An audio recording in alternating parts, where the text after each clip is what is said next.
Malam nisfu Sya'ban itu menjadi sangat istimewa karena yang pertama itu malam purnama. Yang pertama itu malam purnama. Memang setiap tanggal 13, 14, 15 setiap bulan kita disunahkan untuk berpuasa. Itu sudah menjadi sunnah untuk umat Nabi Muhammad SAW kecuali di hari-hari tasyrik. Nah, untuk malam nisfu Sya'ban, malam 15 di bulan Sya'ban ada keistimewaan sendiri. Karena di malam hari itu pernah sampai Nabi Muhammad SAW meninggalkan rumah beliau dan dibuntuti oleh Sayyidatuna Aisyah radhiyallahu taala anha karena enggak biasanya malam-malam Nabi Muhammad SAW itu keluar dari rumah. Sehingga istrinya membuntuti, penasaran mau kemana gitu ya, mau kemana. Kemudian dilihat Nabi Muhammad SAW ke makam Baqi, ya ke pemakaman Baqi, pemakamannya para sahabat dan berdoa di sana. Setelah itu Nabi Muhammad SAW kembali ke rumah. Sayyidatuna Aisyah radhiyallahu anha karena nggak pengen ketahuan sama Nabi Muhammad SAW, cepet-cepet ya ke rumah duluan terus sampai rumah tidur selimutan. Nah di kisah yang panjang di situ sambil tersenyum Nabi menyatakan, apakah tadi bayang-bayang hitam yang aku lihat adalah engkau? Artinya konangan gitu ya. Terus Rasul menyatakan, saya tidak akan mengkhianati harimu gitu ya. Hari ini kan hari tinggal di rumah Sayyidatuna Aisyah radhiyallahu anha. Tapi saya diperintahkan oleh Allah Ta'ala untuk mendoakan ya orang-orang yang ada di pemakaman Baqi dan mintakan ampun untuk semuanya karena malam hari ini malam nisfu Sya'ban. Malam di mana Allah mengampuni seluruh ya hambanya yang beriman kepada Allah kecuali orang-orang yang pertama musyrik dalam arti benar-benar menyekutukan Allah. Kemudian yang kedua orang yang durhaka pada orang tua. Yang ketiga orang yang memutuskan tali silaturahim. Yang keempat ya orang yang saling bermusuhan. Musyahin. Muslim satu dengan muslim yang lain saling bermusuhan. Ada 14 kelompok manusia secara garis besar yang malam itu tidak mendapatkan ampunan Allah Ta'ala secara gratis. Sementara yang lain walaupun enggak minta ampunan diampuni oleh Allah Subhanahu wa Ta'ala. Kalau bahasa kita dalam kehidupan sehari-hari lagi ada pemutihan. Ya kalau lagi ada pemutihan kan kadang pemutihan pajak kendaraan bermotor itu ya. Dari yang tahun sekian itu pajaknya dinolkan. Ya, tahun ini saja yang dibayarkan. Ada pemutihan. Malam nisfu Sya'ban adalah malam pemutihan dosa. Ya malam pemutihan dosa. Kalau dikasih tahu malam pemutihan dosa ya seharusnya kita mengejar. Ya mengejar malam itu, memperhatikan malam itu, memuliakan malam itu agar kita tercatat betul-betul sebagai orang yang mendapatkan ampunannya Allah Subhanahu wa Ta'ala. Karena orang yang pengen sama orang yang enggak pengen pasti kan beda ya. Kalau kita pengen ya nanti dikasih sama Allah Subhanahu wa Ta'ala. Siapa sih di antara ibu-ibu yang enggak punya dosa? Saya yakin kurang lebih kita sama. Sama-sama punya dosa. Walaupun kita enggak boleh menuduh orang lain berdosa. Tapi ya sadarlah kalau kita ini ya masing-masing punya dosa. Perkara dosa kita lebih banyak dari yang lain ya itu urusan kita dengan Allah Subhanahu wa Ta'ala. Nah karena kita sadar kita banyak dosa ya mestinya kita pengen diputihkan dosanya. Dihapus ya dihapus. Nah besok malam nisfu Sya'ban itu malam penghapusan dosa. Maka jangan disia-siakan.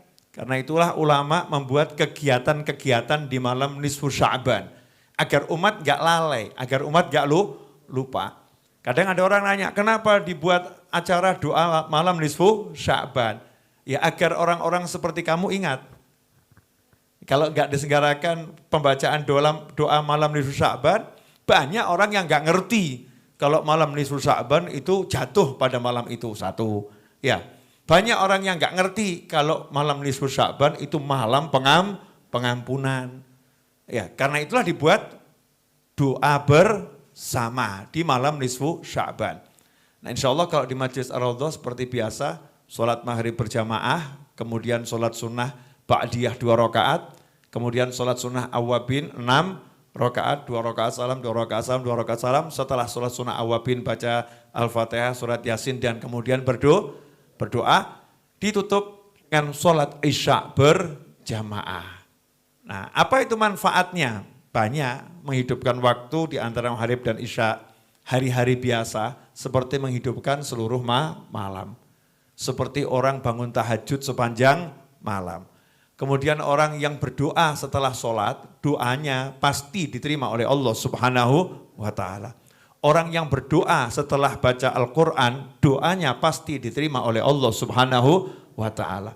Kenapa yang dipilih Yasin sama Al-Fatihah? Karena Al-Fatihah ummul kitab. Al-Fatihah itu induknya Al-Quran, sumbernya Al-Quran. Kenapa yang dipilih surat Yasin? Karena Yasin qalbul Quran. Surat Yasin jantungnya Al-Quran. Jadi kalau kita nggak bisa baca semuanya, ya ambil ibunya sama jantungnya.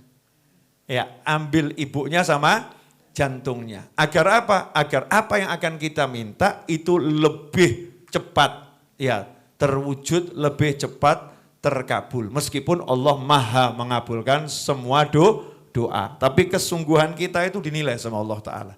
Beda loh ya, orang mau minta pakai hataman Quran dulu sama minta ya bismillah, alhamdulillah, sholawat ya bagus ya. Tapi kalau hataman Quran dulu kan beda itu. Ini ada kesungguhan ya sebelum meminta. Seperti ibu-ibu mau nanya, Bu, punya anak gadis, datang satu orang tiba-tiba ngomong, Bu saya mau ngelamar anak ibu. Ya senang-senang saja kalau orangnya baik, betul ya, caranya baik. Tapi ada satu orang ngasih uang 2 miliar, bangunkan ibu rumah 10 rumah di setiap kota. Masya Allah ya. Setelah itu ibu dikelencerkan keliling dunia, pada ujungnya terus dia ngomong, boleh enggak saya jadi anak ibu? Masya Allah. Kira-kira diterima atau ditolak? Diterima. Ya diterima dengan senang hati, beda. Yang nerimanya itu beda. Begitulah kalau kita minta sama Allah Ta'ala. Kalau kita itu mintanya dengan banyak zikir dulu, ya banyak wirid dulu, banyak qiraatul Quran dulu, melakukan hal-hal yang disenangi Allah Ta'ala, maka begitu kita minta, Allah tuh ya nerimanya seneng gitu. Karena ada juga orang yang dikabulkan sama Allah tapi Allahnya nggak seneng. Kok bisa begitu? Iya, soalnya lisannya nyebelin. Jadi Allah nggak seneng dengar suaranya langsung dikabulkan, timbang ini ganggu suaranya dikabulkan. Nah, itu ada yang begitu ya, naudzubillah min dzalik. Tapi ada orang itu yang disenangi sama Allah suaranya.